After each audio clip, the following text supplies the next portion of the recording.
a scientist. Suffice it that the blood of 1,000 men and women was spilled in these walls. Limbs twisted and broken, eyes gouged from bloody sockets, flesh burned black.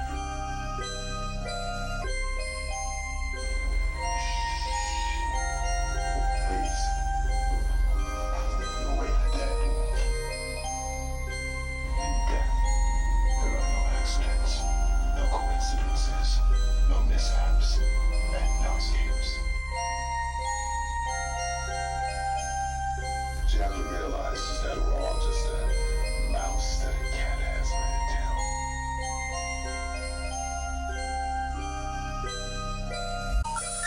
The number you have reached, 911, has been changed to a non-published number. Clyde?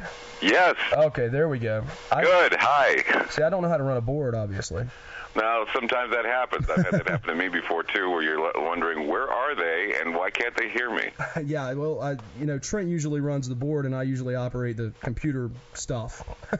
Right. Well, when you're a Sans producer, where you're, rushing around trying to figure out how things are, you can do it on your own, but you tend to not want to do it on your own. You want to be the one who thinks and let the other guy do the button pushing and the sliding of the pots and everything else. But in the meantime, we're on the air now, so everything's cool. Oh yeah.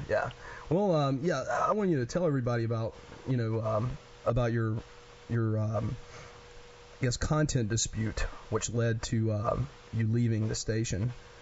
Well, it's kind of an interesting story. What had happened is I've always been vexed by the Oklahoma City bombing that happened, and it's because back in 1995 when Ground Zero first hit the airwaves, I was working with a lot of investigative reporters. I mean, I left the regional position. I was on a regional position as a reporter for CNN, KCNR. I worked for Metro News. Mostly a news reporter. Worked with my mentor, Dan Bomas, who was probably one of the best newsmen in the business. And I ran into some problems with him and a few other people at first when I was working at KCNR, because what had happened is I started, venturing off and writing news stories that they were argued to be, entertaining and interesting, but they weren't news according to them. They were me making up the news, they say. They were making the news, as it were. I remember in Good Night and Good Luck, they said Edward R. Murrow was talking about how he wanted to, go after McCarthy, and his guy said to him, well, you don't make the news, you let the news come to you. Yeah. And I kind of feel like Edward R. Murrow in a sense, because that's what they told me too, is that you're making the news, not making it up, but you're making the news. And so one day when I was at CNR, which was Salt Lake's first CNN radio station there, I was doing a report about a young girl who had crashed an airplane. She was 4 years old, and she was the youngest commercial pilot ever. She crashed her airplane. I got a phone call from a reporter in Auckland, New Zealand, and he says, hey, Clyde, can you do a report on this airplane crash? And I says, well, it's some 500, 600 miles away from where I am. And I says, so what? Just make it up. and I, what do you mean just make it up? I said, well, you got the report. Associated Press gave you the report. Why don't you just make it up and make it sound like you're there? And we're in Auckland, New Zealand. Who cares if you're 500 miles away? Yeah. And I thought, that's exactly this is real what they're news, telling right? me I shouldn't be doing. Yeah, this is real news. Yeah. Oh, there's my co-host. There he is. Yeah. Running a little late today. Yeah, just a bit late. That's okay. We proceeded without him. So immediately I just happened to, just say to myself, well, this is not good. This is bad. I'm going to still continue doing what I'm doing. And I eventually got fired from CNR, but then Ground Zero, of course, opened up for me, and it was through my one of the guys who inspired me to do talk radio, Rick Emerson, who was probably one of the best in the business, came from, he was a fresh kid out of Kennewick, Washington, of all places. And he basically, gave me an opportunity to do Ground Zero, because I guess I impressed him enough to say, look, I'm tired of reporting the same old crap. And I kind of touched a accord with him because I'm a big fan of the movie Network, which is just having its 30th anniversary right now. Oh, yeah. Great. And Howard Beale. And I says, how would you like it if I was like the new Howard Beale? And he knew who Howard Beale was. Here he is. He's this 20-some-odd-year-old kid who's getting a program director position. And I say Howard Beale to him. He knows exactly what I'm talking about. And I said, yeah, I can be like the next Howard Beale. I just go out and just be, crazy and nuts on the air and report all this crazy material. And people would think either I'm nuts, either I'm totally nuts, or I'm totally smart. And either way, it's okay because it doesn't matter in the end because it's all going to be, a bunch of crap anyway because, a lot of stuff in the paranormal, a lot of stuff in the strange world of where we play is all crap. That's what I told him. Yeah. And so Ground Zero was at first called Cult Radio. It started at KCNR. It was Cult Radio. After KCNR lost all of its news, we basically decided to go talk, and we dropped the CNN format and decided to go talk. And there I was, at first reporting really credible news, and then I was getting on the air and saying, "Do aliens live in your basement? Is Aunt Matilda, really a satanic child abuser?" And all these things I was talking about. And, immediately people, of course, my mentor, Bomas, goes, what are you doing? You're ruining your credibility as a reporter. And I said, no, I'm not. I said, it's just me basically mocking you guys and how you're basically manipulating everybody. But then, as it moved further and further in my career, I began to realize that the paranormal, all the things that I've talked about, conspiracy theories, they have some sort of mystique about them, some sort of I guess you go exploring the outer limits of what is reality. And there is some reality to all of it. And I found that out, when I was defying an order to take down a picture that we called the West Desert Alien, and I offered $10 million for anyone who could prove the existence of UFOs. We took out an insurance policy, and I just basically mocked the whole thing until one day my car got bombed. I heard about that. That's what what had happened is that I was involved with the $10 million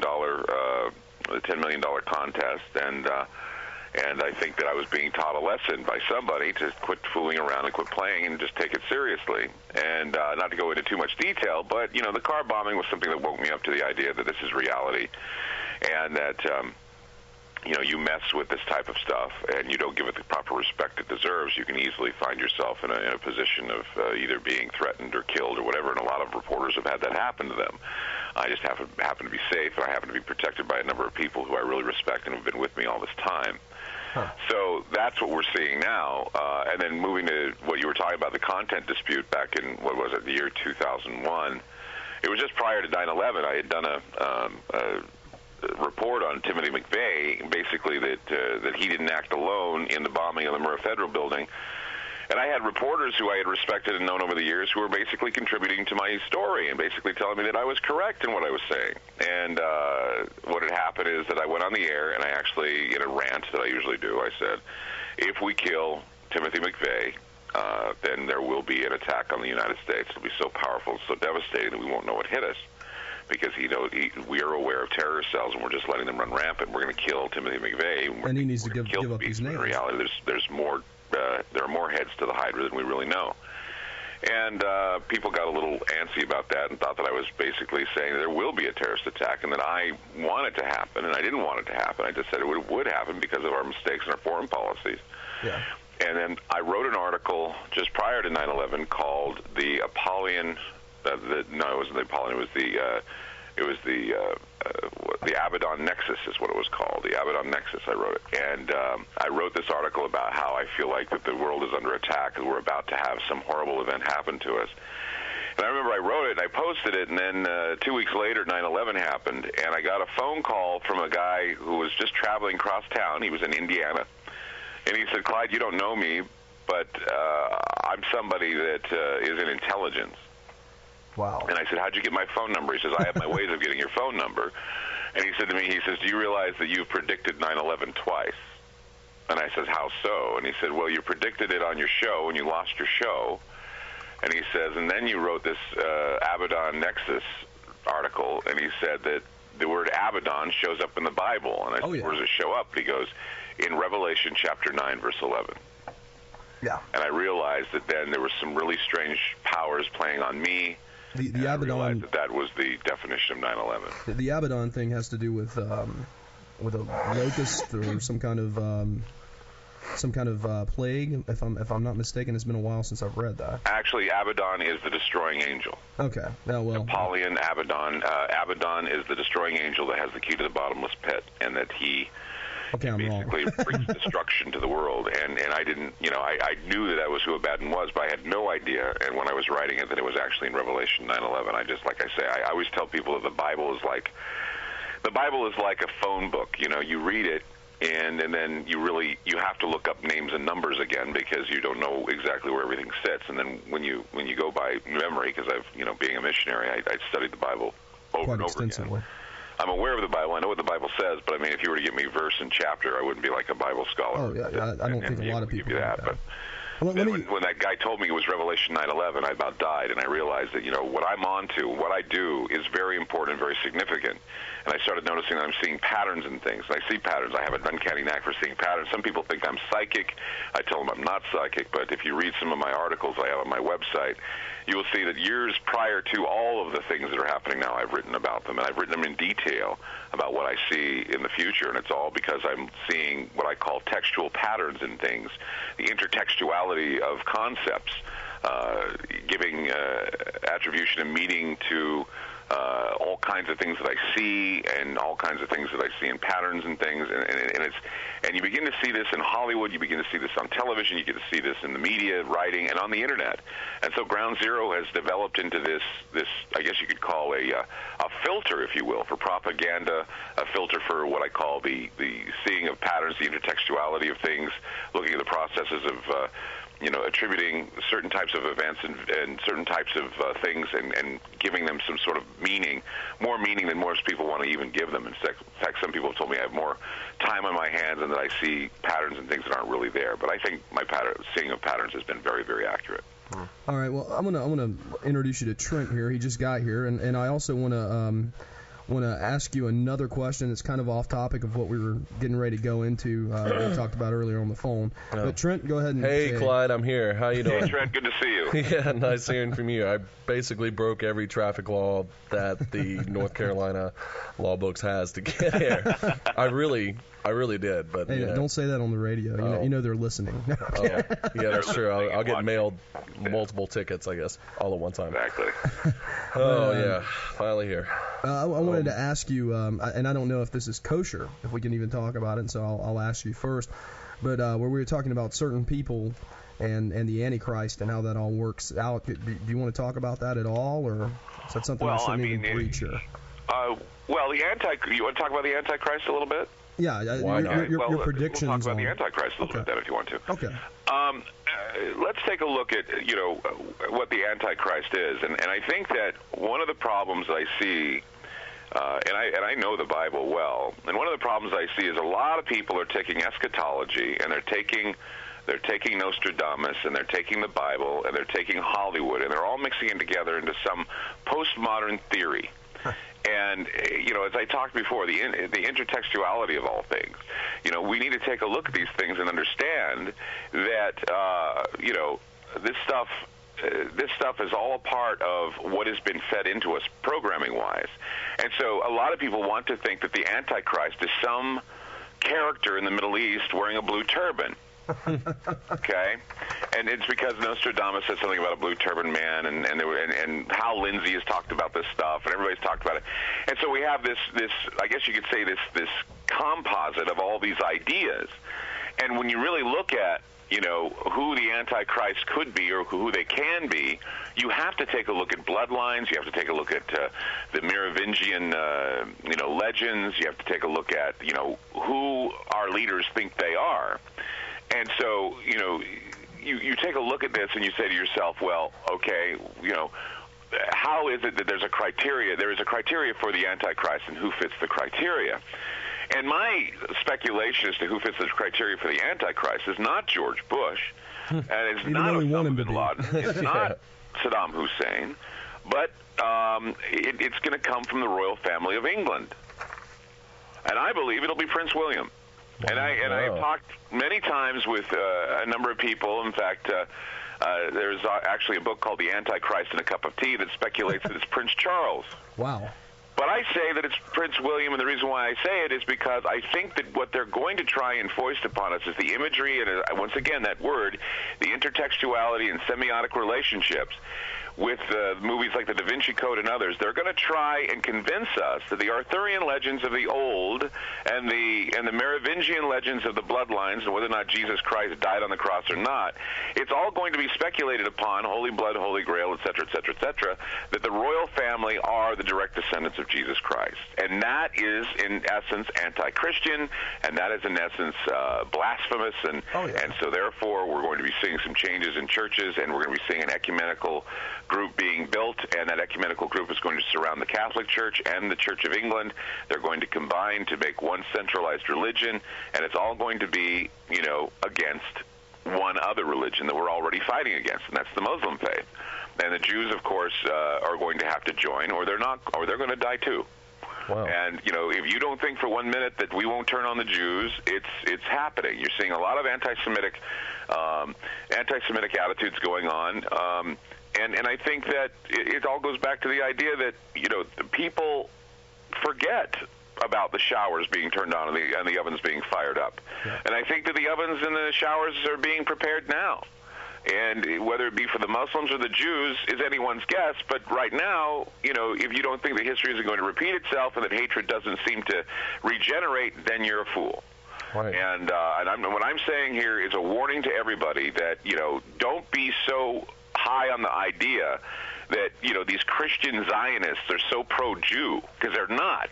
What they are is they're pro getting my feet into the Dome of the Rock and putting my leader there and saying that he's Christ, and so there's going to be a power play, and who better to do it than a prince that's been ordained or crowned the King of Israel. Right now, the Queen is the Queen of Israel, and she sits on that stone. There's the Pillar of Jacob, and it's all this strange blueprint that has been put together, this strange legend, and it's all, based on the idea that Christ never died on the cross, and that his blood is going through the French royalty. And the Windsors themselves aren't even French, or they're not even descendants of the Merovingians, so even if it was true, their bloodline is not pure. And Princess Diana was used as the new and everlasting Holy Grail. She's being made into a saint. It's all Arthurian. Take a look at this, okay?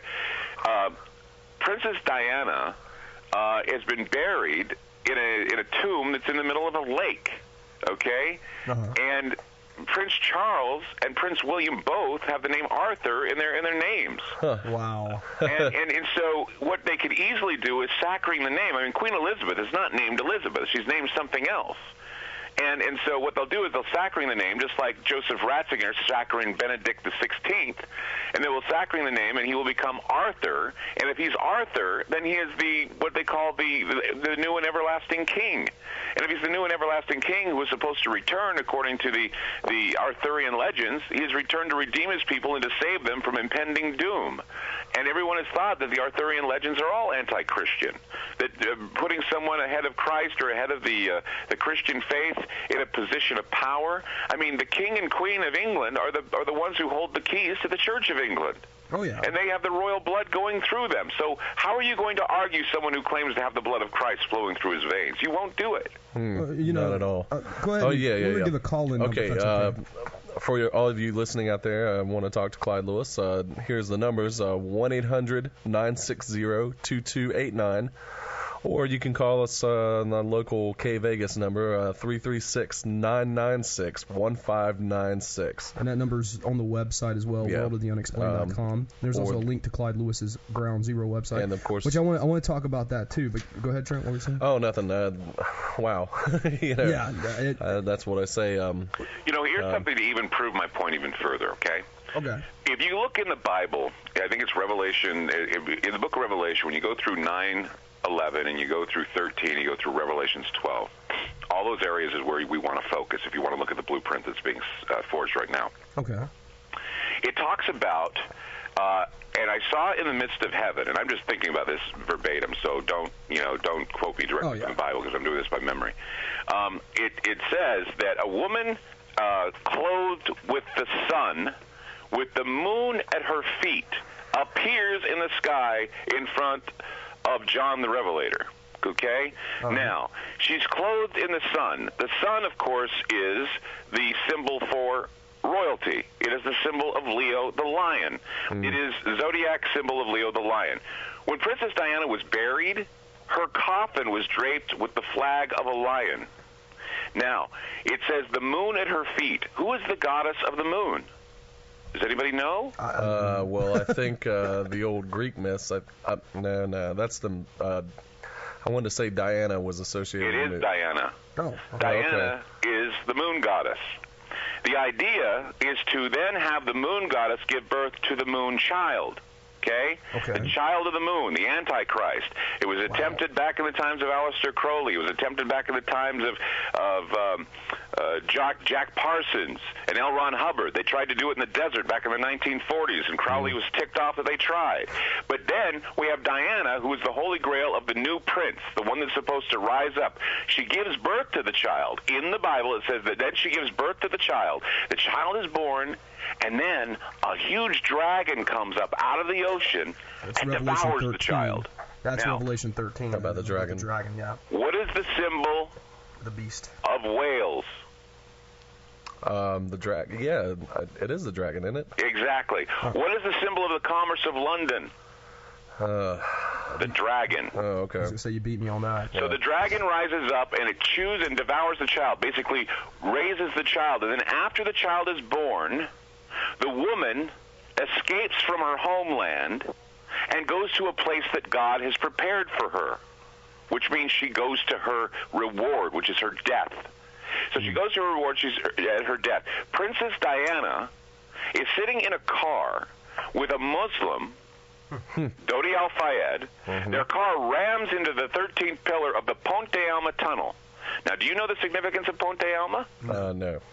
Ponte Alma is a Merovingian sacrificial site, and it is there where they would sacrifice people, they would kill people, they would have battles there, and if someone died on that site, they immediately were told that they would ascend into heaven. And they would not be judged according to sin. They would just go right into heaven. And if any of their family were victims of the death of anyone at the Ponte Alma site, they would become the walking and breathing comparison to Jesus Christ on the earth. Oh, my God. So you're saying these things, I guess Diana's death, was it just things that came to pass, or this was arranged by somebody? What do you mean?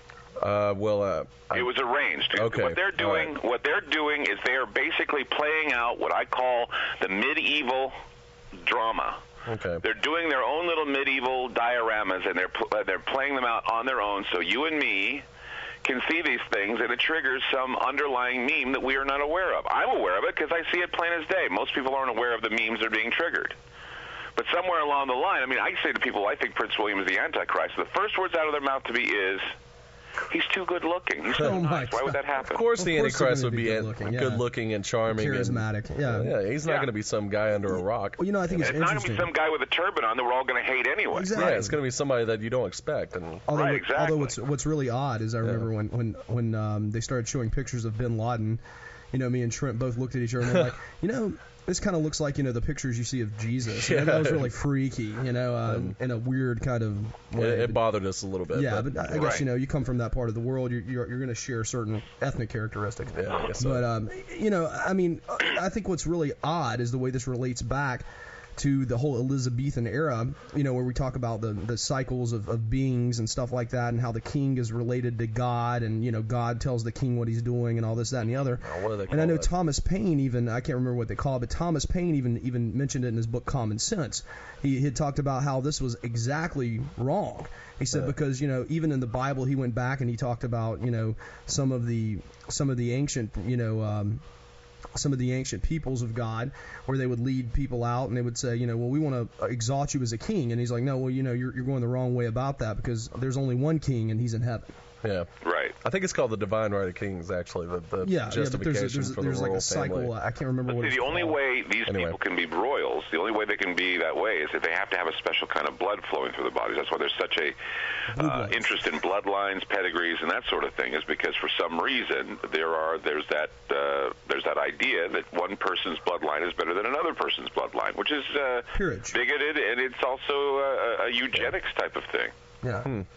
So, and the role of going on this train of thought, the role of the United States in relation to this, will we, I guess, join them or we've already joined them.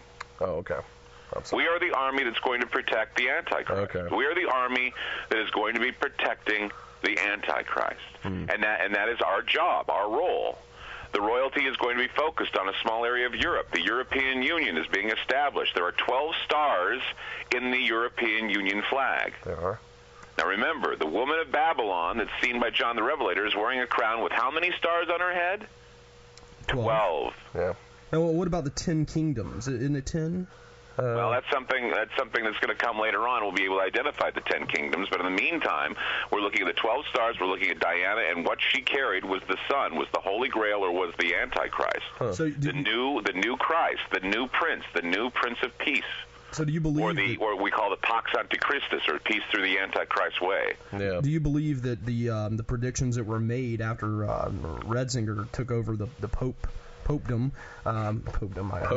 we just made up that word. But after, there was, I know Hal Lindsey, he's always talking about something ever since Late Great Planet Earth came out. The guy can't get off of it. But have you read Late Great Planet Earth? Yeah, it's a great book. It's a great book. It's a great book, but it's also wrong. Oh, yeah, I know it's wrong. I mean, Lindsey thought that the Russians were going to be the great Satan. We're going to go against them. Yeah, I mean, it was a great idea. Actually, ironically enough, Russian culture oftentimes considers them as the saviors. I don't know if that's just a cultural thing or not. But see, Lindsey based his predictions and his idea based on what's going on right now. However, nothing was sound. I mean, there are a lot of things that say, well, Clyde, the Antichrist is supposed to suffer a head wound and then rise up 3 days later and all this other stuff. And I go, that's all, stuff that has been talked about in eschatology. In reality, Prince William did have a head wound. He did get kicked in the head. And they did think he was going to die, but then he came back. Huh. When you look back, he was hurt. He had a head wound. He got wounded. His head got wounded, I think, in some accident. Going back to what the question I was going to ask was really, do you believe, like Hal Lindsey and a lot of others have made the prediction that after Ratzinger, there's one pope that's going to lead into this idea that we were talking about a unified church and leading it. I don't remember, some ancient pope or some ancient cleric of some kind had made this prediction about every single pope. Okay, yeah, you know what I'm talking about now. Malachi was the guy who made these predictions, and his predictions seem true. Whether or not they're forcing the prophecies to come true or not is anyone's guess. But I remember I wrote an article about Malachi's prophecies, and I said the next pope will have to be a Benedictine, because it says that it's the Pope of the Olive, which is the Benedictine symbol. And I had done some research to find out, because I had thought that Joseph Ratzinger was going to be Pope, because I had talked with several priests even before the Pope had died that said that Ratzinger is like begging or actually trying to make himself Pope. And Ratzinger then became Pope, and I said, is he a Benedictine? Did he serve under the Benedictines? He said, no, he wasn't a Benedictine. But then he changed his name to Benedict the 16th, which put him as, sort of ipso facto the Benedict name, and that fulfills the prophecy of Malachi. I mean, the next prophecy of Malachi is the Black Peter, or what is known as the Dark Pope or the Black Pope. Now, what could be done here is people are thinking that he's either going to be black in skin, or he's going to be what he'll be is he'll be a Jesuit. The Jesuits are known as the men in black of the Catholic Church. He'll be a Jesuit. And his name may be Peter the Great, or Peter the Lesser, or Peter the something. And then what will happen is that by then we will probably be in a position where we will create the ecumenical umbrella that will become the Church of the New World, or the Church of the New Order, or the Church of the New World Order, and we will have direct power of the Church will be spread amongst the Muslim, the Jewish, and the Jewish and the Christian faiths, and that will become the new Israel. And for those of you that don't know, Israel is a contraction of Isis, which is Israel, Isis, and then Ra, the god of Egypt, and El, the god of Saturn, or El, our god, Elohim, or Elah. I mean, all these. It's a contraction, and so Israel will become the full ecumenical kingdom, and it will be the new Israel, and that's what we're looking at. I mean, Isis is the goddess of the sea. Isis, Ashtar, all these characterizations, like it's the feminine. Then we have the Egyptian or the Arabic or the whatever, the Ra, and then we have El, which is the god of Saturn, or the Saturnic god, or the god of death, and it'll all be put together in one big ecumenical religion. That's wild. Yeah, it certainly is. Clyde, we're going to have to take a break here. Okay. But yeah, sure. If you'll hang on the line, we'll be back with you, and we'll give those numbers when we get back. But this is some really interesting stuff, and I still want to talk about it some more. But perfect for a Sunday, I think. Oh, yeah, definitely. So if you'll just hang tight, and we'll be right back with Clyde Lewis. See you in a bit. And okay. We're back. Yep. Clyde, you still with us? Yes, I'm here. All right, Okay. let me give that number real quick. Oh. Actually, you give it a try. Okay, sure. I don't have it in front of me. I have a question. Okay, the two numbers are 1-800-960-2289, 1-800-960-2289, or the local number is 336-996-1596. 666. How about that? Interesting. Well, I just noticed that. Anyway, one of the questions I was thinking about in this big scheme of things, what do the other superpowers, and when I say that, I mean basically China, Russia, Japan, the Pacific Rim. Is China the Red Army? Anyway. Yeah. Anyway, I mean, what are their respective roles, I guess, in Well, this China drama? and Russia are the innocent bystanders to all this. They don't, of course they've been under communist rule for a long time, and so they don't buy into this Western eschatology. And the Western eschatology is the thing that they're warning everybody against. Stay away from Western eschatology. It's going to kill you in the end, and it certainly will. I mean, you need to understand that, you may not think that what I'm saying is relevant, but it will be relevant eventually, and it will save your life if you pay attention, because what needs to be done is you need to take a look at the intertextuality of all of it. You need to pay attention to the patterns and see that our leaders are not of the same morality as you are. Yeah. See? Okay. Get this through your head. Until you realize that our leaders do not share your morality, the minute you realize this, and they do not share your belief systems, even though George W. Bush gets up and says, I believe that God told me to strike at Al-Qaeda, and now Blair is being under fire for invoking God, both these men do not worship the God you worship, nor do they worship the Christ that you worship. They worship a different form of what they think is God and what they think is Christ. In fact, what they embrace is theistic Satanism. And it is obvious that they embrace theistic Satanism, that they pay homage to gods that are not known to the fathers. If you want to read in Revelation about what the Antichrist does, is he basically gives homage to gods that were not known of by his fathers, by their fathers actually. Uh-huh. And what I'm looking at is I'm looking at other gods like Molech, Marduk, Tammuz. You don't know of these gods because they don't talk about them openly. But if you do research, you'll find that, when you have, if you ever heard of the Bohemian Grove and places like that, Alex Jones has talked about this, what they do is they gather together every summer in this grove of trees in Northern California, and they dance around an owl. The owl is a representation of a Canaanite god known as Molech. And what they used to do is they used to burn children at the foot of Molech to keep Molech's anger from ravaging against them. And so you have all this symbolism. You have these images and idols and everything that these guys seem to put power into. And for some reason we all respond to it because we've been programmed to respond. We're not groomed to believe in it. We're not told that you need to believe this because we're told you shouldn't believe in any other gods besides me. But you need to remember that once again, and I'll say this again, there are other gods out there.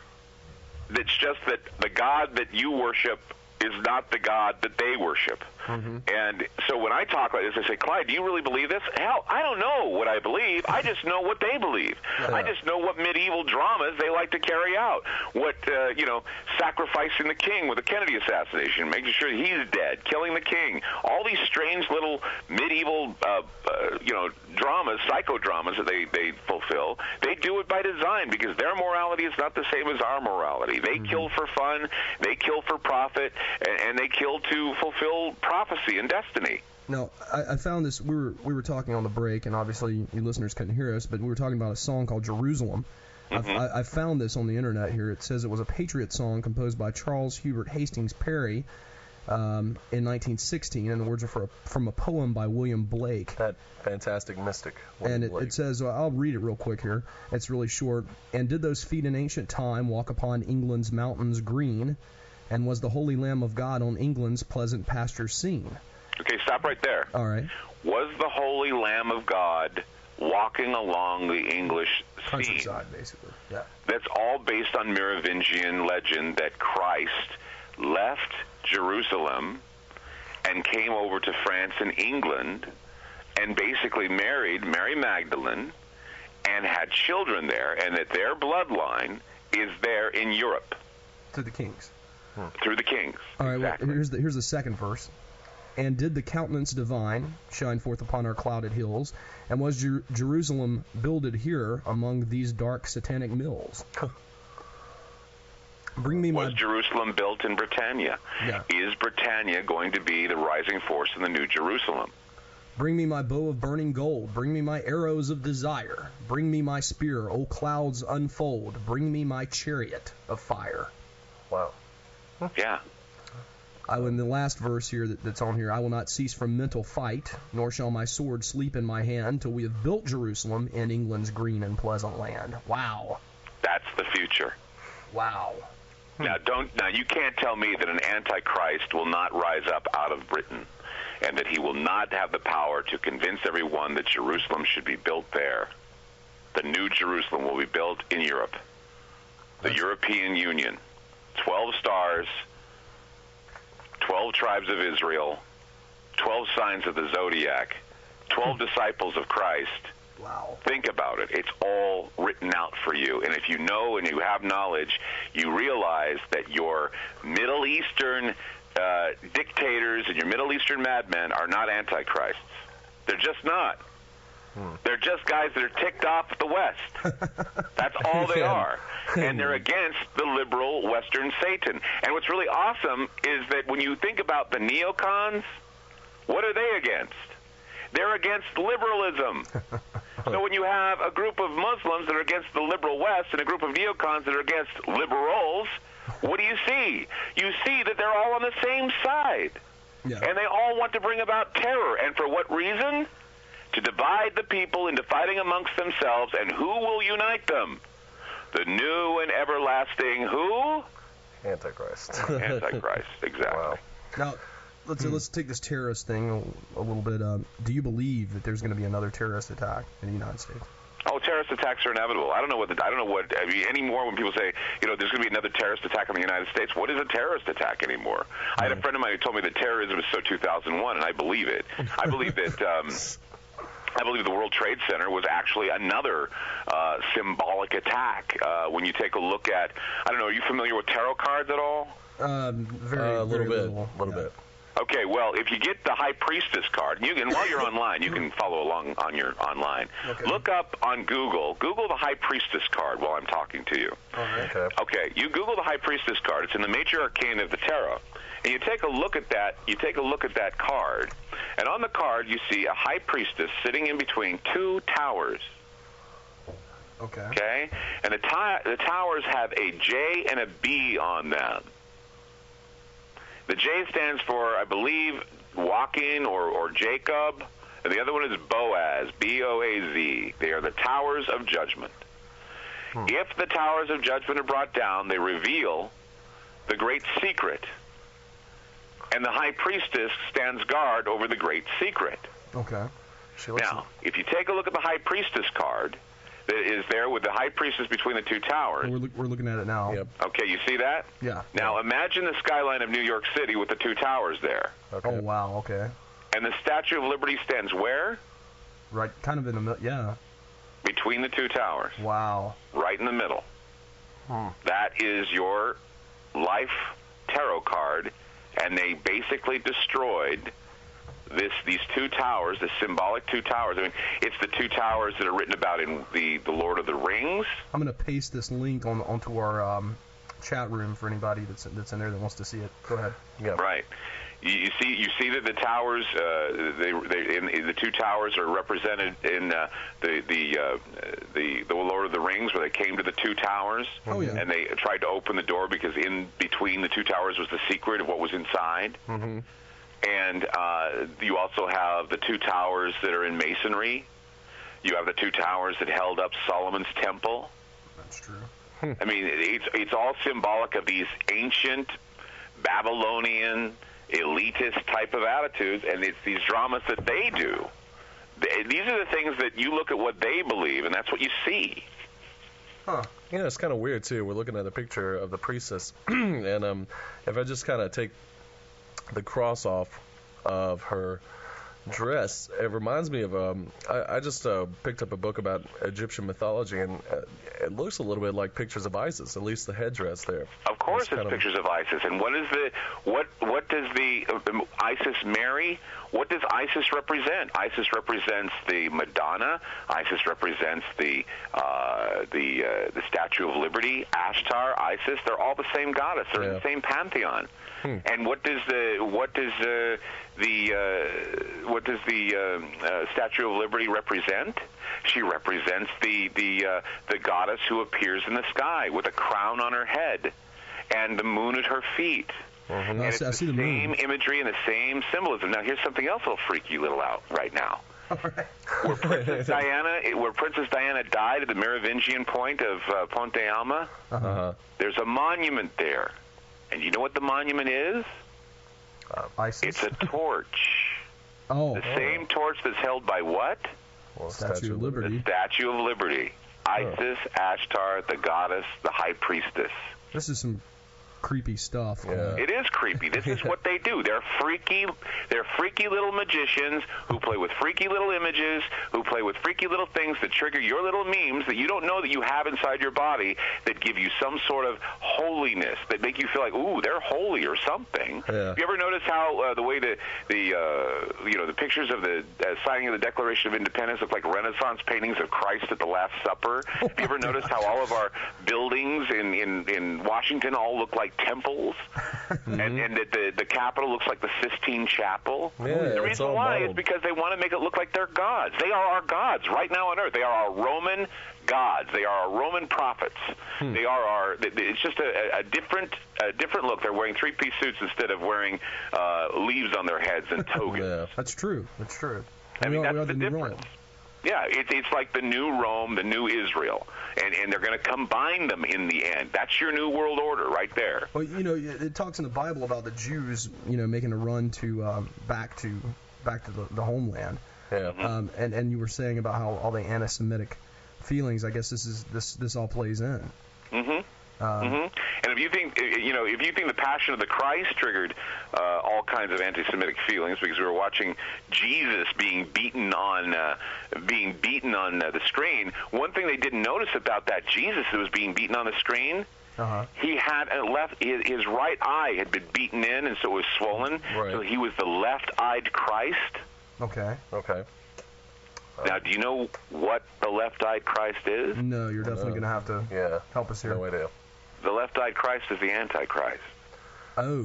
What? The Christ that looks through the left eye instead of the right eye. The unholy side, I guess, the left side. The unholy eye, the left eye.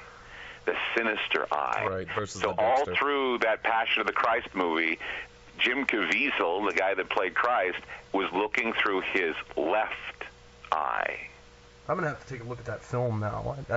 Oh, yeah. Yeah. He was looking through his left eye. That's very, very weird. Yeah. It's very symbolic of what's going on in the world. I mean, people don't pick up on the symbolism. The symbolism is there.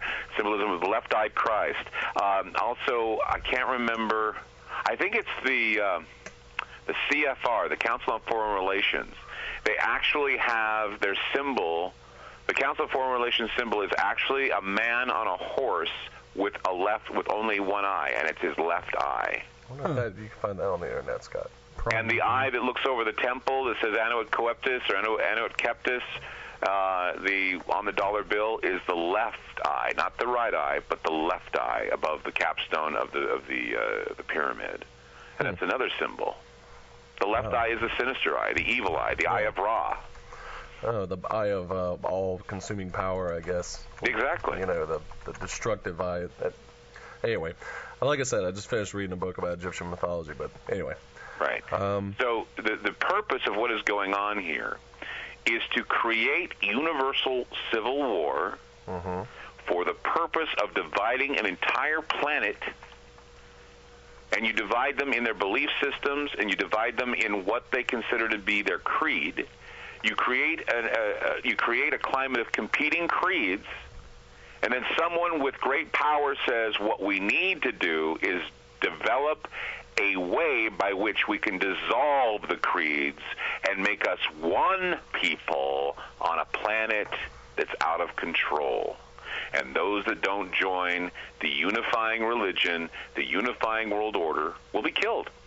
Better to have a peace under tyranny than disorder under freedom, I guess. I don't know. Right. What is there? Ordo ab chaos, which means out of chaos comes order. Yeah. And that's what they're doing, is that we create chaos, and then someone steps in with an idea to bring order. And we have to have someone that has power and has the credentials to tell us, I'm qualified to be your leader, right. I'm qualified to be your God, I'm qualified to be your master. And people would jump at the chance after having to deal with all that chaos and disorder. They'd be glad to have just stability, period. I mean, 9/11 is proof of this. You use 9/11, and people are willing to sacrifice their liberties for safety. They're willing to allow Patriot Acts to take place. They allow for all of this stuff to change because they believe they're all going to die in a burning building, and they're not going to. Yeah. But they think they are going to, and they always have that threat over their heads of it happening again, and that they may be in the crosshairs for death, which makes me believe that most people don't believe that there's a life after death. Yeah. They cherish this one. The thing is, Scott, so let me funny. get the numbers real quick. We forgot to do go ahead that. And give the number. If you want to call, here are the two numbers. You have 1-800-960-2289, or the local number is 336-996-1596. Go ahead, Scott. I was just going to say, or you can get in the chat room with us, too. You can go to worldtheunexplained.com and click on chat, and it'll put you right in the chat room with us, or you can go to omnisoundradio1.net, and it doesn't matter if you spell it with an O-N-E or just a number one. It's nice. Now I lost my train of thought here. Sorry. We were talking about stability or value. Oh, no, I don't remember where I was going. Okay, it's funny how you're talking about that, Clyde. A lot of these people that give up and allow the government to use the Bill of Rights as a front doormat, basically, are people that don't even live anywhere near New York City or anywhere near any kind of major terrorist goal, if there were one to take out anything. That they're living out in the Midwest somewhere, or they're living. You understand what I'm saying? Yeah. I mean, they're miles away, but TV's put them in touch with everything and made them. And there's no way afraid. that the little hick town of Pottsburg or wherever the hell they are is going to even get touched. Yeah. I mean, really. Yeah. Well, I mean, it's true. I mean, we have a device. Both the media has created a great deal of hysteria amongst the people. I mean, I've talked with you before, and I said that in the Clinton administration, we were victims of about 9 terrorist attacks, and those terrorist attacks didn't affect us as 9/11 did. Yeah. And one of those attacks actually ended like 9/11, and that, of course, is the Waco situation with Jim Koresh, with David Koresh. And so, we see the burning, the death, and all those things, and we see it again with 9/11, the burning and the death, Oklahoma City, the burning and the death. All these things happened prior to 9/11, but our response to 9/11 was different. And I think the reason why the response to 9/11 was different is because they used the magic symbolism in order to get people to react. Magic symbolism that they are not aware that they are programmed to respond to. And when you reveal these things, see, that's why they tell you it's forbidden to look into the occult, because when you look into the occult, you reveal what triggers you, you see. You reveal why you act the way you do. When you study your mythologies, when you study your religious beliefs, and you assess them instead of just going, I believe, and I'm blind, and I believe. If you take your belief and you apply it to what is around the belief system and why people believe the way they do and why traditions are not really all that new and how Christianity really isn't all that groundbreaking, that basically there were belief systems that existed similar to Christianity 4,000 or 5,000 years prior to Christ. When you start realizing that these things are nothing more than cycles, you understand that an end is coming. Not the end, but an end. That the end of the world is something that will happen naturally. But an end to a civilization or a way of life or a philosophical collective consciousness is about ready to change. And they have a timetable that they're fitting all this into, and they're using a blueprint in order to do so. Now we talked about alien, the alien interaction earlier. How does this all fit into it? Well, I mean, like I said, go back in time to ancient civilizations, like, for example, Sumer. The Sumerian texts say that there were beings that would come down that would use an alien organism of some kind to raise the dead and heal the sick. And the Sumerians talked about beings known as the Ekemu, the Etemu, the Aktu. I mean, there's several names that you can give these. In fact, people even call them the Nephilim or whatever. If you look in Genesis 6, they exist, and several other beings exist in the Bible and in ancient texts of reptilian beings. Now, David Icke has touched on this many times, talking about how the reptilians have somehow taken over and have put either their spirit or perhaps even they themselves are shapeshifters, and they basically run the planet. Well, the Ekemu were basically what were called the seizing entities. And they were known to seize the bodies and souls of human beings. They were known as psychic vampires, or in some cases hemophagic vampires. They needed to feed off the blood of humans and the souls of humans in order to survive. Mm-hmm. And if you read through these texts, it was saying that what would happen is that the representation of these Ekemu were like dragons. They were fiery serpents, if you will. And when they would take over the bodies of these humans, they would walk around, and I don't know if it was metaphoric or if it was reality, but they said that they were infested with a worm. Okay? They were infested with this worm, and this worm was in their blood and it was in their bodies. And what would happen is that the medicine men of the time would come in and they would cut the body with a knife. Mm-hmm. Okay. And it would be in the path of this fiery serpent, and the serpent would come out, and then they would take a stick and they would wrap the snake or the serpent or the worm around the stick, and then they would hold it in front of them, and they'd say, "This is what is ailing you: is the Ekemu or the reptilian or the worm, if you will." So it's kind of like a different form of exorcism in a way. Yeah, it was a form of exorcism. And what was interesting is that think of a stick with a worm or a snake on it. That's the caduceus, I think. Exactly. The symbol of the medical. Okay. Symbol of the medical. And actually, it goes back earlier to Greek mythos too. Right. It's the symbol of Hermes. It's the symbol of Mercury. Huh. It's the symbol that represents. It's a symbol that represents the healing of the plagues, the healing of the infestation, the healing of the infestation of the fiery serpents. Even in the book of Genesis, Moses, the children of Israel were inflicted by a fiery serpent, and they would sting the people. And Moses said, "If I take a snake and hang it on a stick, and you look up at it, it won't hurt you." So and so the idea of a snake on a stick or an entity on a stick is supposed to cure you of that evil worm.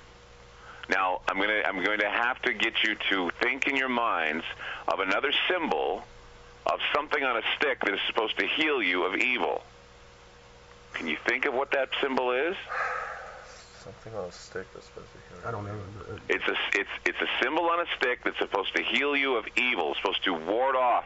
Like a crucifix? Hey, Exactly. Okay. Ding, ding, ding. Same thing. And it wards off the evil vampire. That's true. The psychovore, the hemophagic psychovore, the vampire. And it's the idea of the vampiric legends and the ecumue and these reptilian, bloodthirsty creatures taking the bodies over, and that it's the exorcist, the doctor's job to remove the worms. Wow. Because the worms are what enter in, and if you're infested by the metaphoric worm, you are also being exposed to the alien threat, the alien infestation. The idea that there is something out there that will enter into you, and once it's there, it messes with your head and leaves you insane. According to the legend, it gives the victim the evil eye, the evil mouth, and the evil face. Wow. Well, we're going to have to take a break right there, Clyde. Yes. If you'll hang tight with us just a minute. And as a matter of fact, I'm going to key up a song called Vampire by a local band here called The Last Hour. We'll be right back here with Clyde Lewis, and we'll be taking your calls here on World of the Unexplained. You still with us, Clyde? Yes, I'm here. Okay, great. Let's jump right back into what we were talking about then. I was going to make a little... Oh, go ahead. 2 points. I mean, what we were talking about a second ago. Basically, the Epic of Gilgamesh and St. Patty's Day, since it's coming up, and your birthday as well, Scott. Oh, thanks. Yeah. But anyway... 30. Oh, scary. I mean, the evil worm, basically. In the Epic of Gilgamesh, you have the hero Gilgamesh and the wild man Enkidu, and they slay the dragon Tiamat, and I think cast them into two pieces. I'm not really sure how the epic goes. One's the earth, one's the sky, and that's basically what we're talking about. The evil worm. I mean, that's not a worm inside you, but like a much larger serpent-like creature. I'm not sure really where I was going to go with that. It was just the point I was going to make. It all goes back to the idea of the reptilian force, or the reptilian being the evil one, or the soul-seizing or the body-seizing type entity that takes over, that brings with it death and decay. And I'm speculating that is the alien threat. Everybody's talking about how, maybe the aliens are here to threaten us. Well, they are, and their entity, or the idea of a reptilian or a sylph-like alien being, is the symbol of the fiery serpent, the symbol of the dragon, the symbol of the walking snake that brings death and decay to wherever it goes. And vampires were also representations of death and decay, and they brought with them diseases. And where did the diseases all go to once the vampire attacked you? They went into your bloodstream. That's true. You see, it all goes back to the blood. It all goes back to the bloodlines. That's why they're so obsessed with the bloodlines. Who has the royal blood and who has the blood of the vampire? Who has the blood of the reptile? Who has the blood of That's what they're all looking for. That's why eugenics exists. That's why the genome is being looked at. It's all this fascination with whether or not there is the reoccurring or the recycling vampiric message that's being sent through your DNA into your brain to cause you to become enraged like a zombie, or enraged like in 28 Days Later, the movie 28 Days Later. You're seeing this happening around the world right now. And we were talking off the line about St. Patrick's Day coming up. Trent, maybe you want to talk about on the air what we were talking about St. Patrick's Day. Oh, okay. It was just a little thing. One of the myths, of course, St. Patrick, one of the great wonders that he did for the nation of Ireland was that he had driven the snakes out of Ireland, and so there's no snakes to this day, but of course we're talking about it in a more metaphorical sense. He also killed lots of people, didn't he? Didn't repent or die. I don't know. He also, well, anyway, he did a lot of interesting things, but I mean, going on this train of thought, the snakes are essentially what we were talking about before, that they're the corrupt, wicked, alien-like presence, and somehow St. Patrick drove them out. He exorcised them. I guess. He was the hero. Yeah, he drove the snakes, the upright walking vampires, out of Ireland. Ireland, of course, is in the British Isles, right? So something happened to the bloodline. Something happened to the bloodline, and they knew that they needed to be driven out. Now, here's another thing to think about. Where else do we read about a snake bringing death and decay to civilization? Well, Adam and Eve, the whole... Very good. Genesis Adam story. and Eve. Yeah. They're in paradise, and a snake comes up. It's an upright walking snake, and it says, oh, by the way, I want you to try this apple. Once you eat this apple, I'm speaking metaphorically, of course. Yeah. Once you eat this apple, you won't surely die, but you'll gain knowledge. So once the apple is eaten, paradise becomes a place of blight. Weeds start growing, and all things start falling apart for Adam and Eve. And then Adam and Eve find out, oh, my gosh, we are going to die.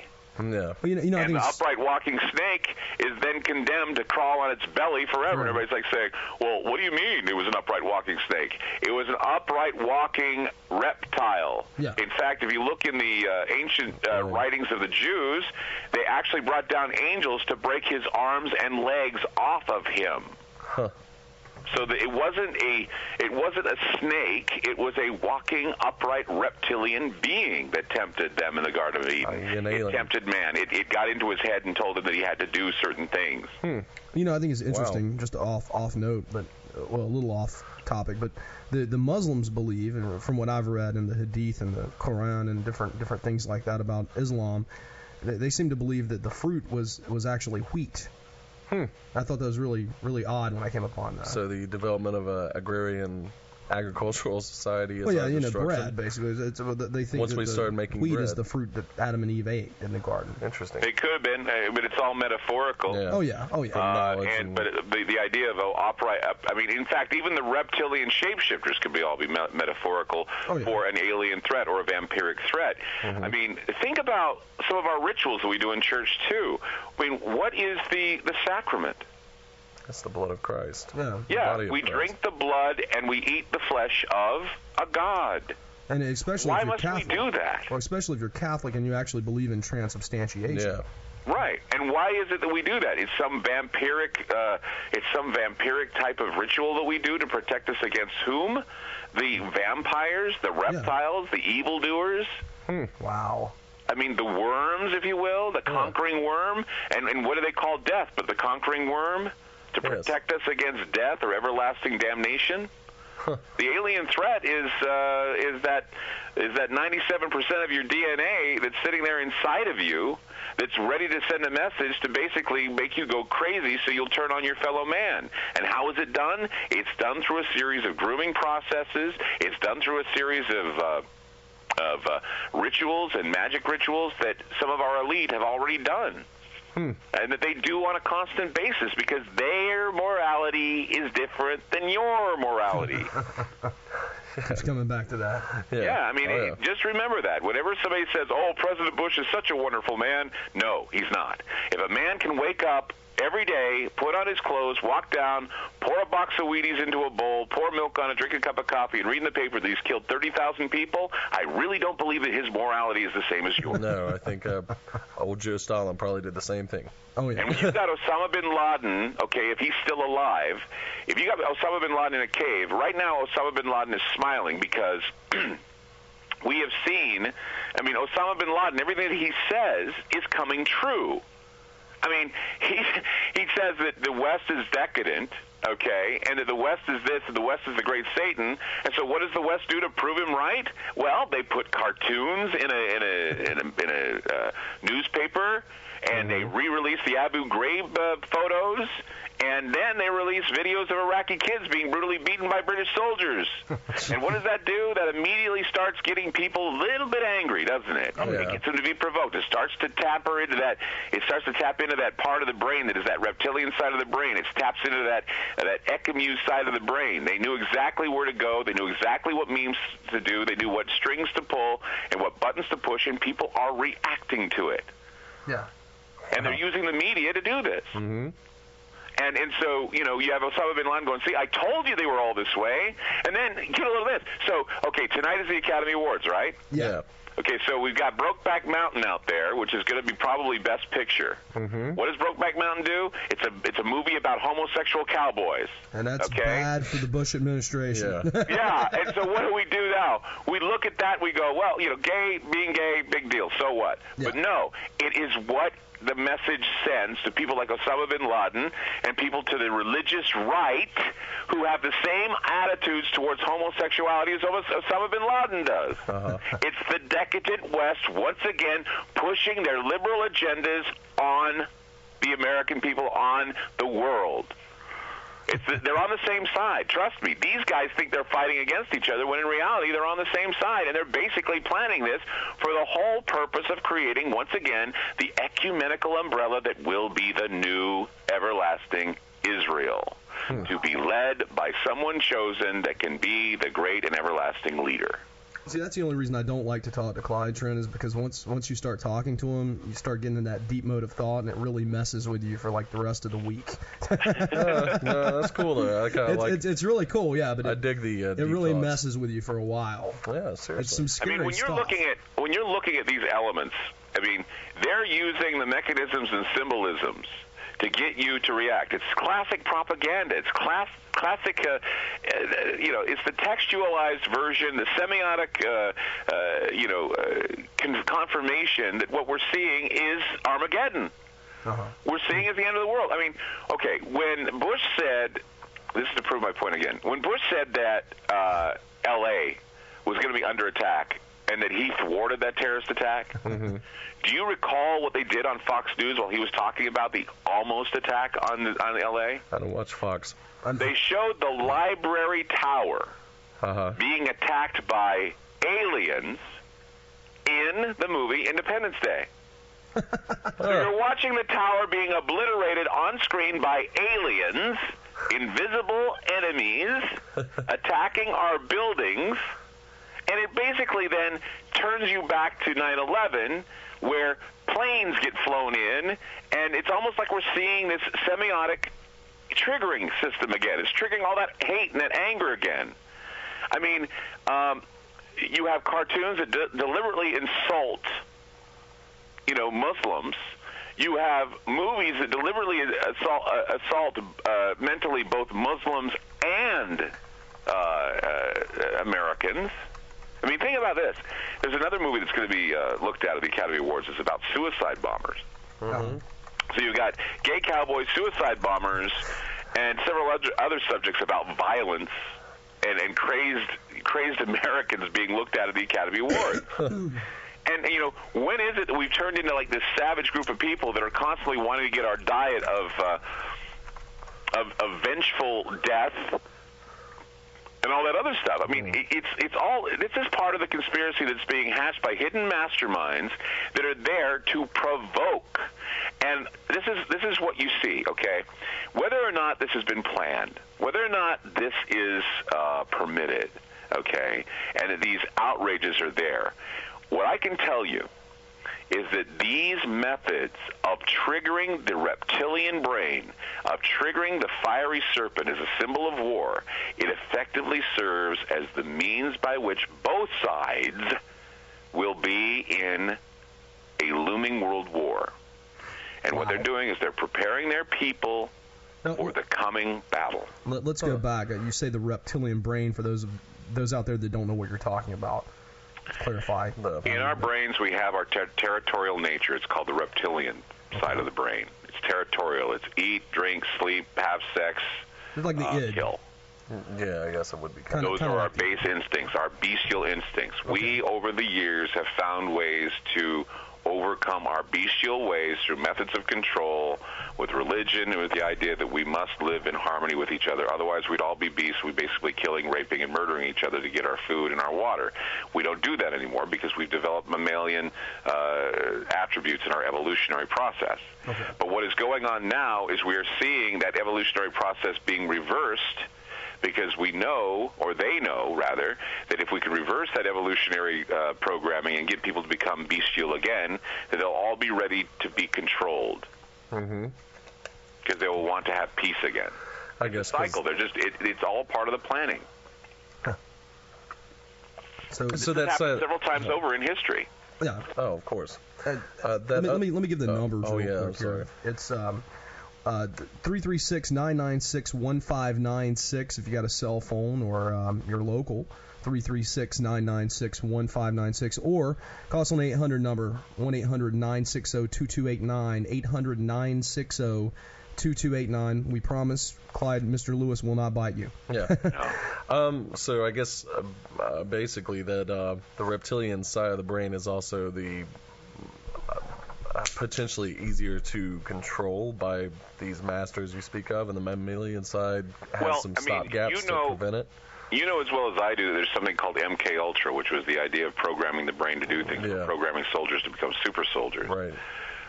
They used electrodes, they used LSD, they used all those things. But, you know, why waste time and money with LSD and electrodes when they have television sets and radios to basically, you know, get people to become conditioned into believing that, you know, they're going to die in another terrorist attack and that we need to kill, and bring democracy whether they like it or not. Well, especially if you're George W. Bush and you have your own reporters, your own news stories, and they go unedited to all the media. Right. Yep. And what easier way for people to fall in line but to believe in a president whose morality is not the same as yours? Exactly. I mean, okay, if I was to tell you both to walk out of your studio right now, and if I was to tell you to grab a 12-gauge shotgun and walk into a Muslim mosque, okay, and shoot everybody there, what would happen to you? You would get arrested. Right, you'd get arrested, and it would cause outrage, wouldn't it? Be on CNN. Yeah. Okay, now, it would be an ugly thing to do. Yeah. Okay, and it would be wrong, and we wouldn't want to do that. But see, what's the difference in me telling you to go out and do this than George Bush going out and telling a bunch of soldiers to go and do it? There's no difference. No. And what's the difference in what George Bush is doing with his armies and what Charles Manson did with his armies that went in and killed all those people in the Tate LaBianca murders? There's no difference. No difference whatsoever. It's because, you know, Charles Manson felt that his morality was different than others, and he was listening to the voices that told him to kill, and he was saying that God was telling him to kill, and he got his messages from what? A song called Revolution Number 9? Yeah. Number 9? And let's drop the word revolution and change it to revelation. Oh, wow. Number 9, Revelation number 9. There's so much similar. Revelation number 9, chapter 11. 9/11, the destructive force. Isn't that freakish? Yeah, it's All scary. that stuff is cyclical. It's scary. It is scary. It's the same stuff over and over again. These people are being mesmerized by the same broken record and the same secret messages. God told me to strike at Al-Qaeda, and I did. Yeah, which God, George? Which God told you to strike out at Al-Qaeda and kill? Not the God that I worship, not the Jesus that tells you to turn the other cheek. No, it was another God, wasn't it, George? A God that speaks of murder, mass murder. Now, what God tells you to go and kill and commit acts of mass murder? Not Jesus Christ. Oh, no. Imagine the words coming out of Christ's mouth that it's time for everyone to kill. It wouldn't happen. It wouldn't happen. So what we're seeing is we're seeing a group of leaders that are infested by the worms. Anybody familiar with that Pink Floyd song? Yeah, that's right. I don't have that. It's called "Waiting for the Worms." I think Jeff probably has it in the Omni sound directory. I'll see if he can send it up. Yeah, it's called "Waiting for the Worms," and in that song, it talks about how the character has gone so far, has become so crazy and so insane that he directs his rage on other people. And it says, "Sitting here in a bunker behind my wall, waiting for the worms to come." And then you hear the waiting, they just start chanting waiting, and he says to weed out the weaklings, waiting to kick in their, to break their windows and kick in their doors, waiting for the worms. He says waiting to put on a black shirt, waiting to fire the ovens and turn on the showers, waiting to find the coons, the Reds, the Jews, waiting for the worms. It's basically allowing the worms to take over and destroy the planet. Now, since we're on the Pink Floyd thing, I want to know. Yeah. Because when I was, 13 years old, like all 13-year-old kids that want to watch Pink Floyd, want to listen to Pink Floyd and watch The Wizard of Oz, is the rumor true? Were you the first DJ to sync those two things together? I did a radio program back in the 1980s called In the Pink. Okay. And what I did is I basically, let me tell you the story. This goes all the way back to when I was in high school. Okay. When I was in high school, I developed a club called the Rock and Roll Club. We were called the Rock On Club. It was about the time disco was, about ready to die, and we were gladly allowing it. Thank God for the betterment of humanity. Anyway. Exactly. And what had happened is I didn't even know who Pink Floyd was until I met a guy who was an Indian kid named Marvin who was Navajo, and he told me, he says, hey, man, he says, Pink Floyd's awesome. You need to listen to them, blah, blah, blah. And so he introduced me to Dark Side of the Moon. Okay. And he says, now the best way to listen to Dark Side of the Moon is to, So he offered me some, some of that happy stuff to smoke, and I smoked it, and I listened to it, and I actually, pot put me to sleep, basically. Yeah. Okay. And so I fell asleep listening to Pink Floyd's Dark Side of the Moon, and back in the day, see, a lot of people don't know this, but, records, they vinyl records, if you put your arm up on your stereo, it would play it over and over again. Yeah. Mm-hmm. So the second side of Pink Floyd's Dark Side of the Moon would constantly play over and over again while I'm falling asleep with my headphones on in my bedroom. My brother comes upstairs. I had a TV in my room. He turned on and says, hey, The Wizard of Oz is on. I'm going, cool, because, around my house, The Wizard of Oz, we always got together to watch The Wizard of Oz. It was one of those things. It's my favorite movie of all time, basically, because it just reminds me of what it was like to be a kid. Oh, yeah.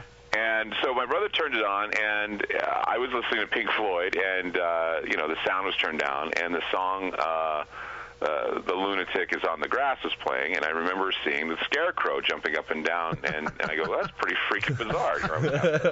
Then you put the joint out. I called my friend Marvin, and I said, hey, do you notice how when you play a Pink Floyd song and you're watching The Wizard of Oz, things get really bizarre? And he goes, oh, you're just stoned, And I started doing it with other things. I just turned on music and watched TV, and it was kind of bizarre. I thought it was kind of a cool thing I used to do.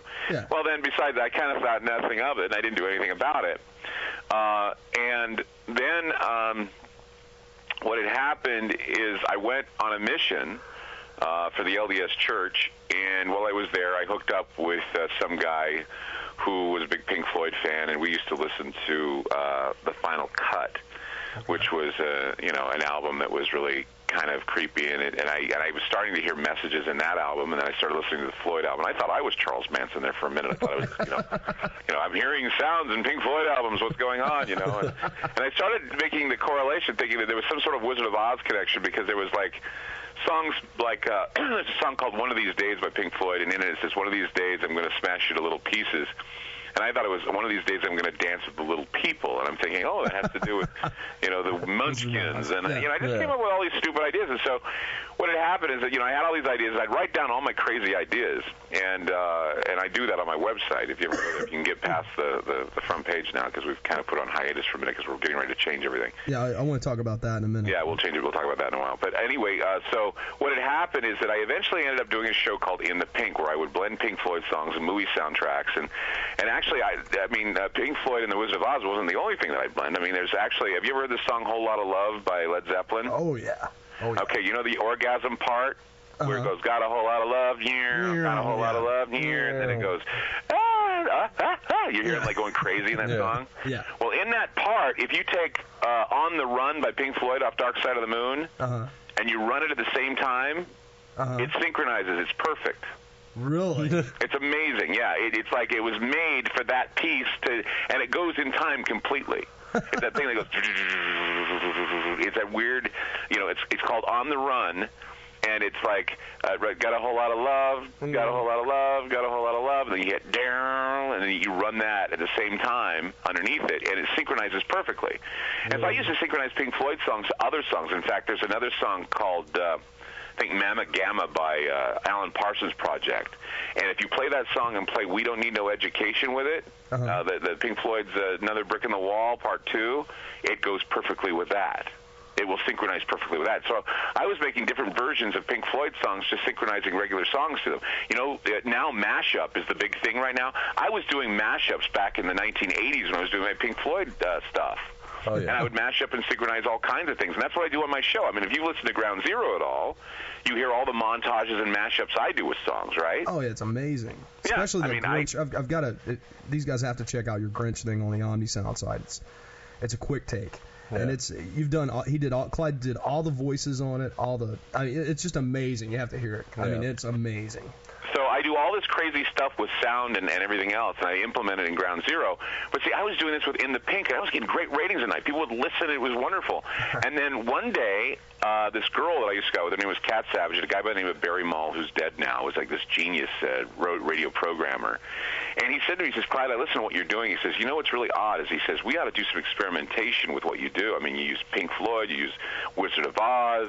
I mean, I use things like, what did you do with the brain if you had one? What would you do with the brain if you had one? I'd repeat it over and over again, and then put, and the worms traveled into his brain, and then, all this, just crazy stuff about Pink Floyd. And then one day, just for fun, I knew a girl named Zandy Holden, and we went out to Hanson Planetarium in Utah, and we decided to do something called Laser Pink Floyd's Dark Side of Oz. And we basically put that together with Pink Floyd's Dark Side of the Moon, laser beams, and showing the movie on screen. Oh, wow. And a friend of mine named Kevin Delullo said, well, why don't we just synchronize all of it together? And what we do is we were cheating. We cheated with it a little bit, just so everything would fit. And I said, this is pretty bizarre. And then we started showing it in movie theaters and stuff. Well, I was on a radio station, Jeff Katz, WRKO in Boston. I did an interview, and I told, just like what I'm doing with you guys right now, I did an interview with him, and he asked me about In the Pink, because it was talked about in Radio and Records. He says, what's In the Pink all about? I said, In the Pink is... It was just this idea where I'm, on a fit of drugs and all kinds of other stuff. I was basically creating Pink Floyd strangeness, and he says, oh, really? Yeah, and he said what it was all about was, it was just about synchronizing Pink Floyd stuff. And I told him about how we used to synchronize Pink Floyd's Dark Side of the Moon with the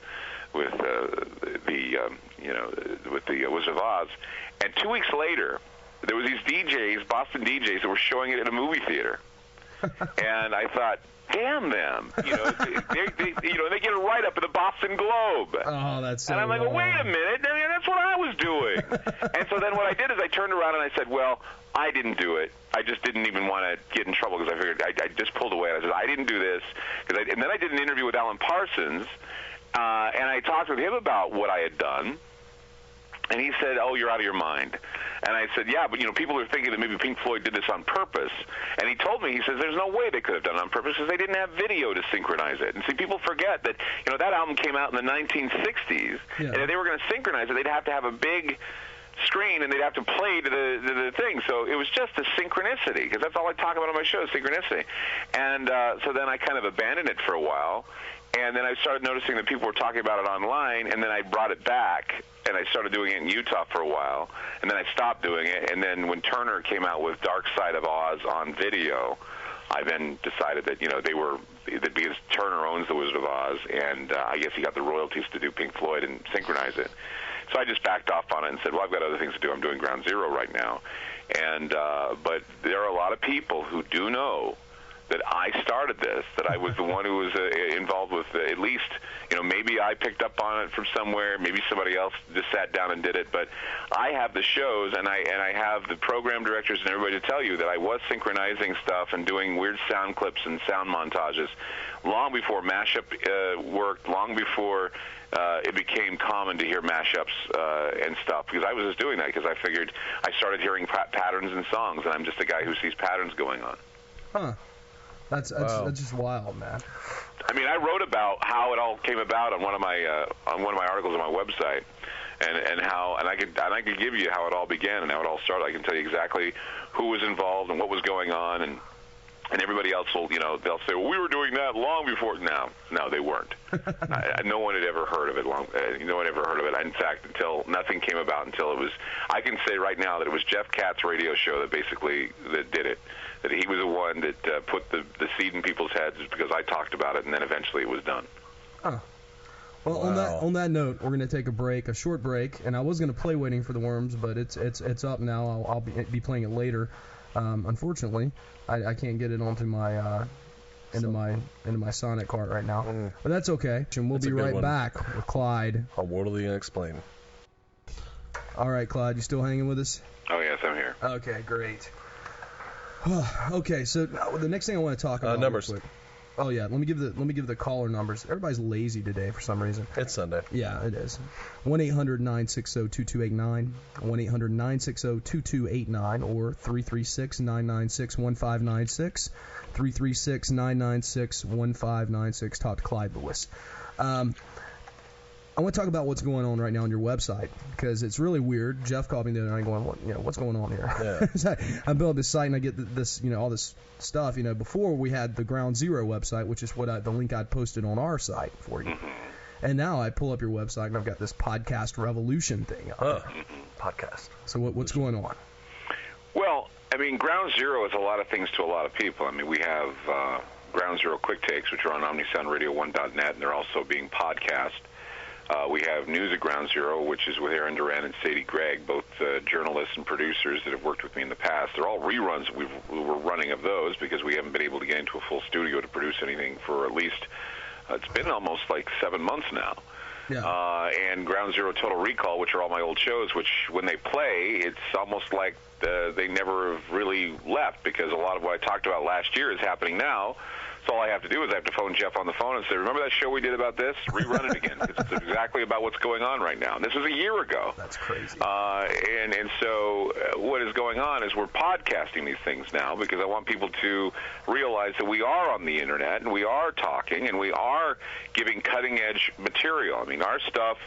The stuff that we produce, Aaron, Sadie, myself, Jeff, and all the stuff that I'm involved with is, as you said, far more compelling.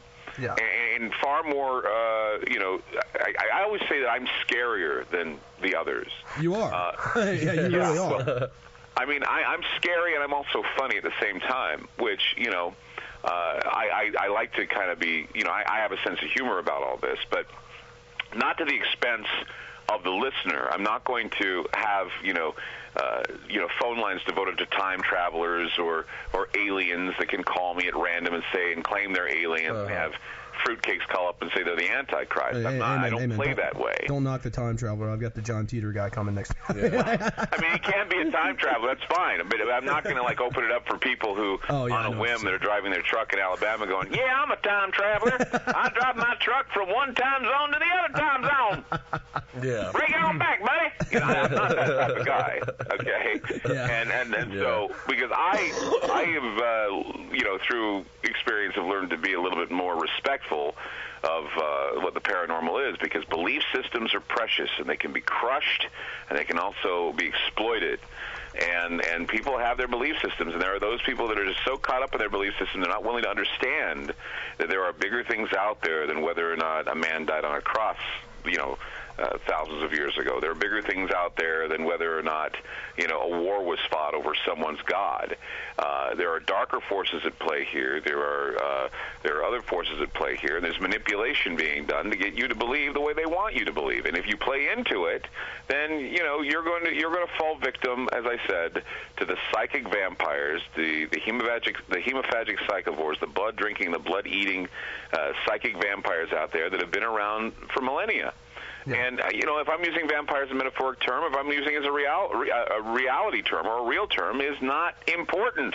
What's important is that we've seen throughout history that there is a force out there that is there to disrupt the furthering of the divine on this planet. And it came from the very beginning with the walking reptile in the Garden of Eden. It's called Alpha Omega Patris Sanguinis, which means the beginning and the end of the stock of the Father. It means killing the bloodlines of the divine. Wow.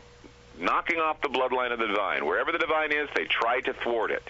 It happened with the Garden of Eden. It was thwarted then. It happened with Samson. It was thwarted. It's always thwarted. Jesus thwarted. And how did Jesus die? He was killed with the blood sacrifice.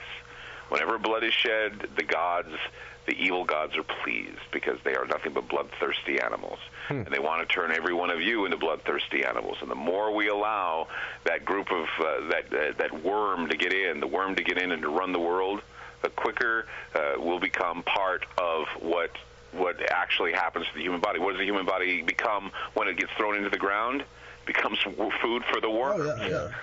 So, I mean, it's a metaphor, okay?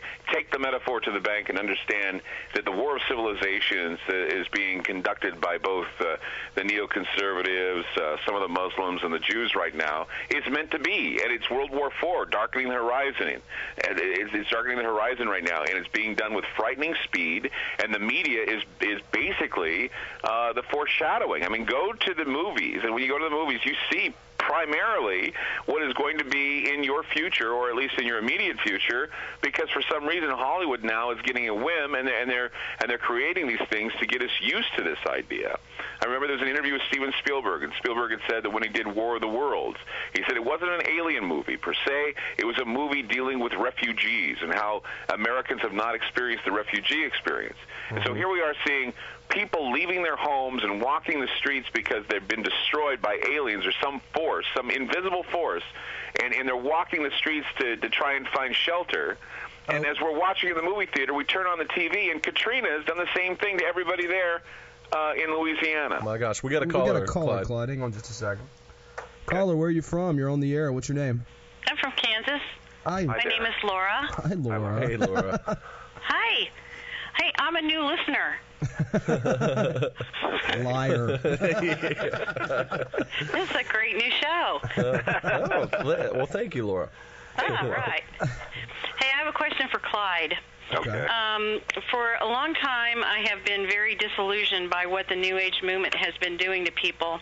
I got into it because I thought it was a revolution from the ordinary controlling mind thought that was being pumped out by the Christian and the religious right.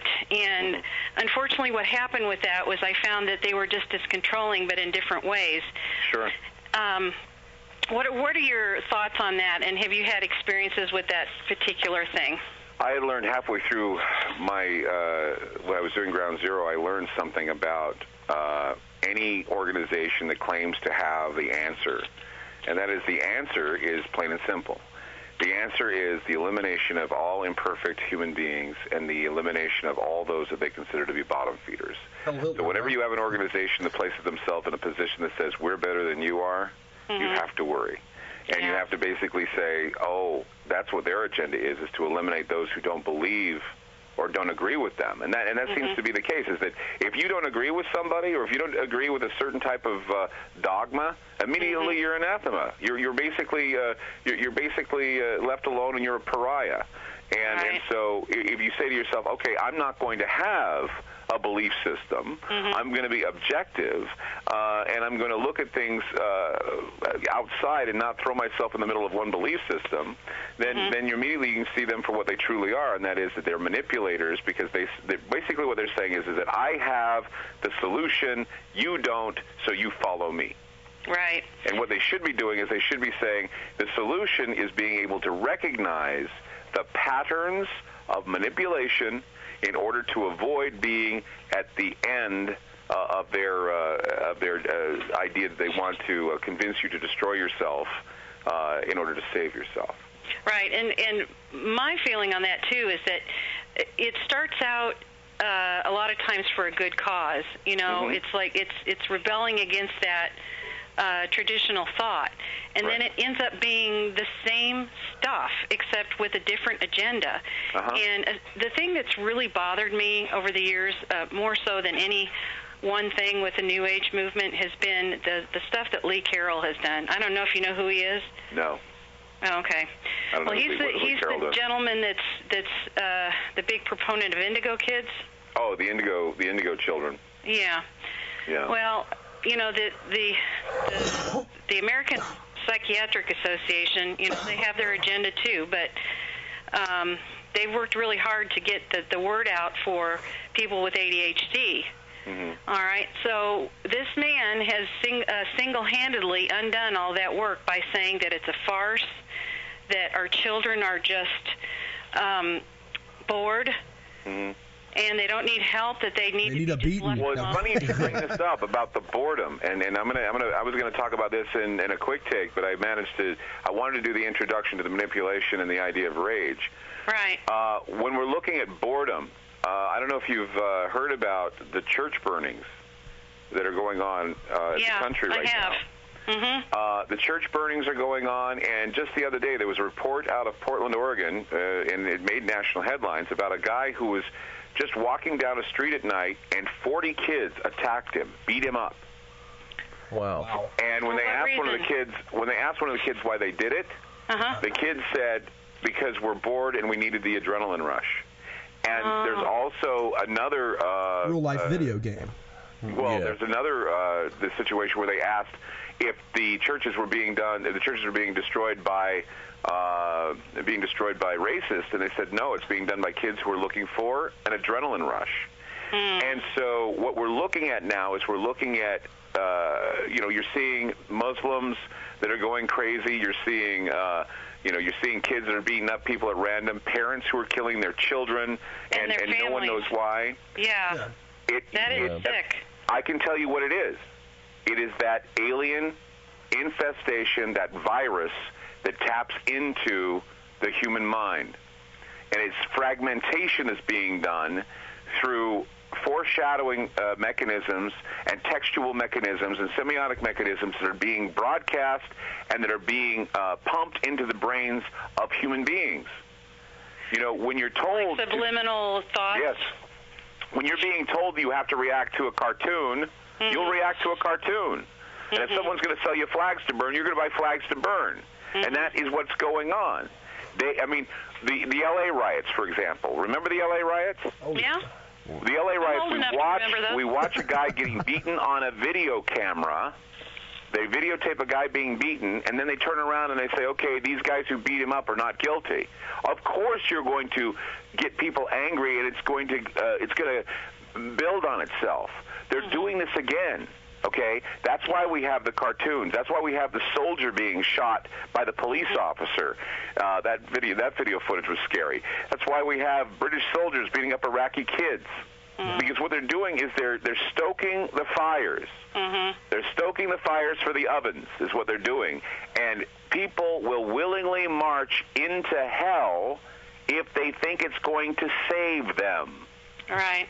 Because they're frightened bunnies. They're scared. Wow. Yeah, and I've been saying for years, before this last venture into Iraq, that the American public was ready for another revolution.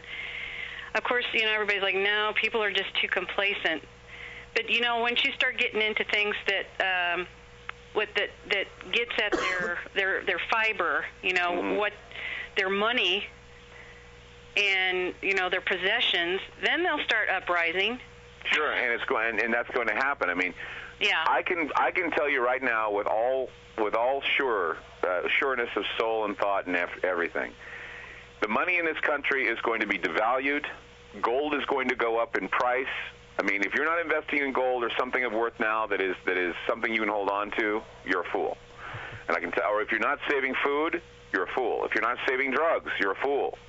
So save drugs, save food, buy gold, buy silver, buy something that you're going to have that's going to be worth something, because the money is going to be devalued and people are going to become savages. You saw, and here's another thing. This is something really frightening. Katrina was a foreshadowing of what will happen on a larger scale if we do not pay attention to what's going on. Once again, as I was saying before, Laura, we were looking into this. Spielberg said we never saw the refugee experience. We watched The War of the Worlds, and you saw what happened. I don't know if you've seen the movie, but when Tom Cruise and the kids are in the car, and that guy's like punching through the window to get to the car. That was a really... This is something you were seeing that on the screen. We were then seeing it in Louisiana, and eventually we will see it on a widespread scale. Oh my! You see New York being devastated by aliens in Independence Day.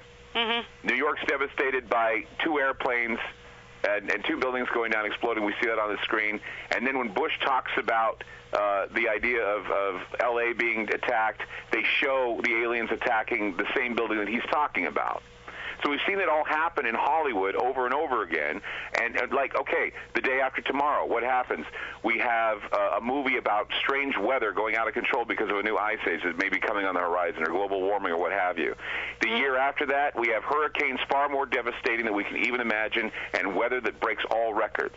Now, why is it that a movie shows that and then we see it a year later? Why is it the War of the Worlds shows people leaving their homes and bodies floating dead in a river, and we start seeing bodies floating in Katrina's case, and we start seeing people turning into beasts when they're in the Astrodome, when they're in the dome. Yeah. They were turning into beasts. They were turning bestial.